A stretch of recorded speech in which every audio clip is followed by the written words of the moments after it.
ត្រូវការរីកខំដល់ល្អបំផុតសម្រាប់ខ្លួនឯងអ្នកត្រូវតែឈ្នះដូចគ្នាមែនតើនេះសន្យាថាយល់កាន់តែធ្វើទុកចិត្តរបស់នេះ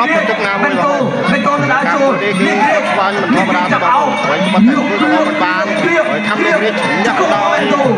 ស្វាយប្រព័ន្ធក៏ដោយបងប្អូនតែការប្រកួតគឺអត់មានទេគឺលោកមិនគោដល់ចូលបោះជង្គង់ឆ្វេងមួយតែរៀបចំកម្មវិធីគឺបានសន្យាជូនបងប្អូនដល់ហើយបងប្អូនអ្នករបស់នេះគេចឹងចាំមើលការប្រកួតនេះគឺនេះគេអាចតែបន្តឈ្នះទៀតឬក៏បែនតូនេះមកចូលបែនតូកៃរបស់នេះគេឈប់នៃការឈ្នះរបស់ខាងនេះគេមកចូលបែនតូដល់ចូលកាប់កៃរបស់បែនតូនេះគេសូកៃទៅវិញអាយមកគឺបដូរកៃគ្នាហើយគេថាបាទគេបបោគ្នាហូតដាវលេងឈឺហើយនេះគេជាកៅជួយដល់របស់បែនតូដល់ចូលកោណាបែនតូនេះគេមានគុំចូលកៃជាងហើយខាងនេះគេអាយកៃពីលើកៃមកតាគួរជាងនេះគេអាយ៉ាអាយចូលមួយកៃរបស់បែនតូនេះធ្វើឲ្យលោកកញ្ញាកណ្ដាលងាប់បាត់ទៅហើយបងប្អូនខាងនេះគេយើងយ៉ាងមិនហើយអាចបន្តការប្រកួតបានទៀតឬក៏យ៉ាងណា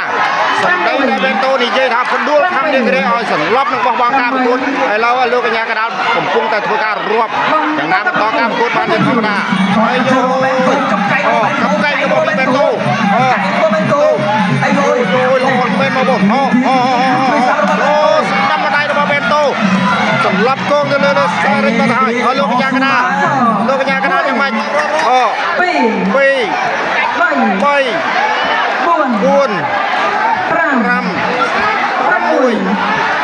បានបន្តការប្រកួតទៀតឬក៏យ៉ាងណារាប់ពីរដងក្នុងមួយទឹករបស់